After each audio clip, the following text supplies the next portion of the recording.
I'm a teacher, and I can see here how my teaching fed ideas, created money, created happiness, and had some influence on the society.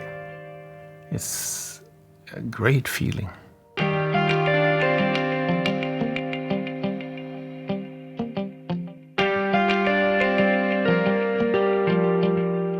So I took my licentiate degree in 1966 in information theory. This was the first person in Sweden who got the degree in information theory. And that meant a lot to me, that I was the first, and I was interested in telecommunication, and particularly in theory of telecommunication. I'm an electronic engineer from KTH in Stockholm. I was very interested in designing electronic stuff. I built amplifiers at home and things like that. I wanted to develop maybe my own product. I didn't know what to do actually after I finished my studies. But before I had the chance to decide, I was approached by my supervisor when I did my diploma thesis work. My supervisor was Ingmar Ingmarsson. And he approached me and told me that he had just become a professor at the new university, or it was not even a university, it was the Institute of Technology in Linköping. And they needed people, teaching assistants, lots of teaching assistants. I gave a course in information theory, and one student appeared. This was Vivek. And then Robert and Rolf. So with these three persons, Vivek, Rolf and Robert, and myself, we tried to build up a research group, which, well, I would say with some luck. Because of these persons, they were extraordinarily skilled. My parents were actually among the first computer specialists in Sweden, starting already in around 1959-60. So I had that at my home all the time, and when I had finished high school, I was absolutely sure I wanted to go in that direction, simply because I've been brought up with that. And then I went to this technical university and got my exam there, and finally we got into Sectra.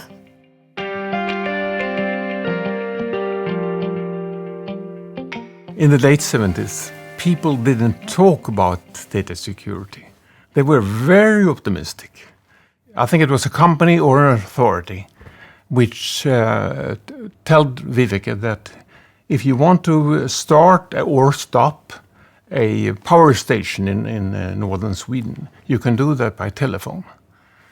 You can just dial a number and you can start or stop the power plant. And Vivek said, this is crazy. But the telephone number is secret. I can compare it to when my parents actually were into computing in the very early 60s. Everyone who knew anything about computers, about the program, etc., knew each other, met each other at conferences, etc. And that sort of trust still prevailed in the very late 1970s, that none of us would hurt anything, would we? So our job was more a teaching job, introducing data security to people who didn't think that this was needed. In the scientific community, a lot of people started understanding what was going on. People understood that chemical photography would be dying, essentially. The big problem was that with better cameras, a lot of more data was generated. And the data was extremely difficult to handle. At a time when the memory, a big memory maybe was a few kilobytes or 100 kilobytes, and one image corresponded to several megabytes. So that was why I started working with compression, image compression. And I wasn't alone. I mean, we were maybe several hundred people around the world interested in that field.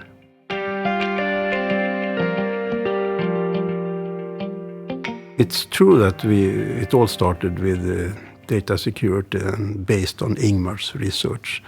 And I still remember when he came to the three of us, We were essentially sharing the same room, the same office, and Ingmar was next to us. And he said, okay, I got another call from an insurance company or a bank, and they are a little bit worried because they feel that their digital modem connection of the telephone could be heard by someone who is not supposed to copy the information. And is it possible to somehow scramble or encrypt or make it more secure? And since Ingmar was the only one in Sweden doing research on encryption systems, a lot of people knew about him actually. We got some requests from companies and from organizations about doing short consultancy studies of security. And that was, of course, because it was known that we had that as research and also as education at Linköping University. And then we realized that, yes, this is rather fun, but we can't really do that in just our spare time and for free. So Ingmar suggested it's better that we register a company, consulting company that could help with these issues. So we bought a company called Svartklubben, and the only requirement was that we had to change the name. And we had a lot of ideas of changing the name, but eventually it became Secure Transmission Incorporated, and in short, Sectra. We needed a CEO, even though the company was more or less virtual. It was virtual because we didn't have a physical place. In fact, the company was, I think, formally registered at the Vivike's home, in her home. And Ingmar had decided that Viveke should be our CEO. And there was a very simple reason for this.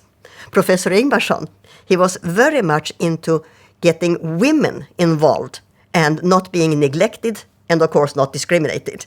When we formed this company, we said, we must have a chief executive officer. And Ingmar said, well, it's you, and pointing at me, because then we'll raise the percentage of Swedish executive officers that are women. So, all right, that was my role. But everything was done then, of course, with really agreement between all of us. We did everything together.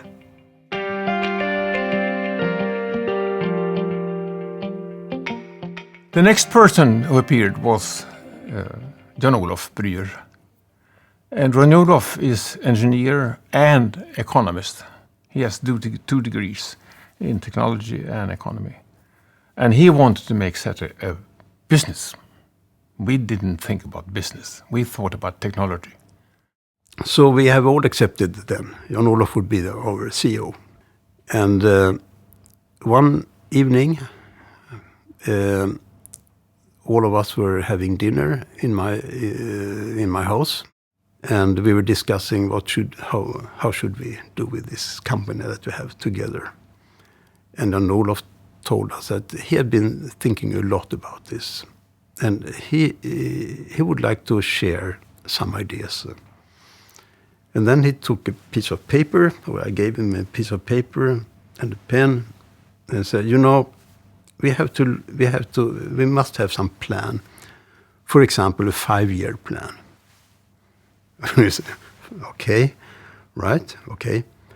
So then they started to do, in 5 years, we will have this many people employed. And no one was really employed at that time. This was still something we did on our free time. And we couldn't even imagine that we would have a lot of people employed.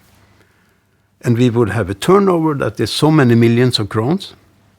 I think he even made it more or less year by year, up to 5 years.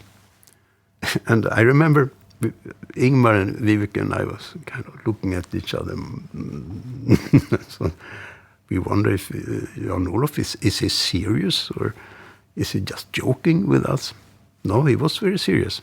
And he is a serious person. And actually, it turned out to work exactly the way Jan-Olof had planned.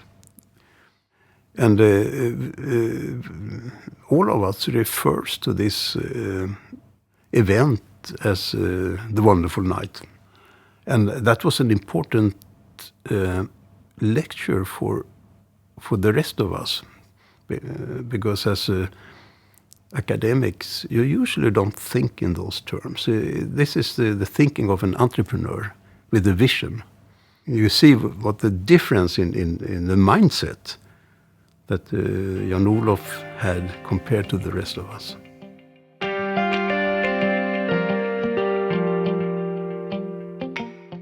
There for some years, another student, all of these are my students, Torbjörn Kronander, who was interested in medical technology. He asked to join Sectra, and of course, this was a good idea.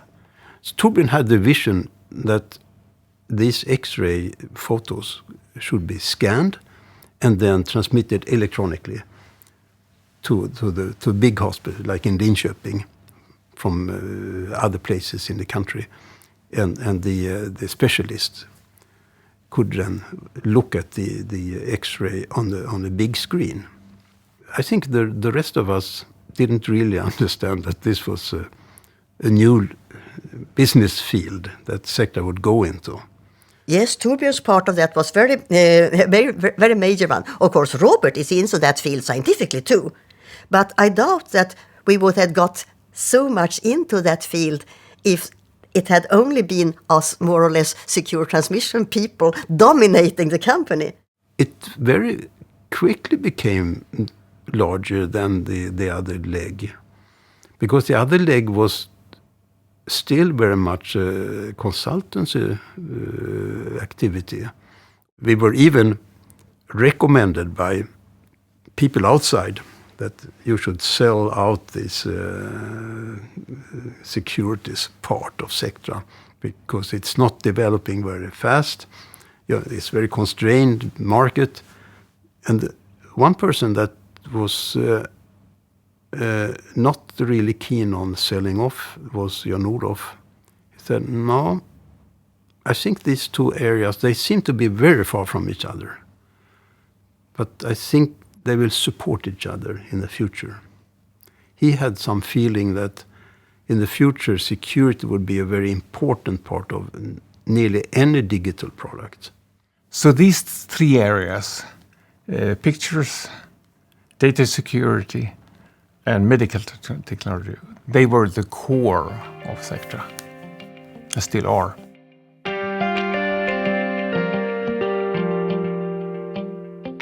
I must say that I'm really impressed by what my colleagues have been doing, how they somehow have a vision, also doing the right thing. It's very easy to make a wrong decision somewhere along the way, and suddenly the company could maybe not go bankrupt, but stop developing or having to fire people. And we have never been in that situation. I like that we succeeded. I like the way we succeeded. I love that. I do remember that when Torbjörn really discussed getting to the stock market, etc., he wanted us to really assure him that he would be able to work. We would not sell out the company, even if it was on a stock exchange. His interest was in getting the company going and being involved in that, in driving the company. That was his ambition. And that is also the kind of spirit that has been driving Sectra all the time. And I love that. I was the old man looking at this company and was very amused by a company which I started, or helped start, going so fast and being so big. It's like a father seeing small grandchildren growing up.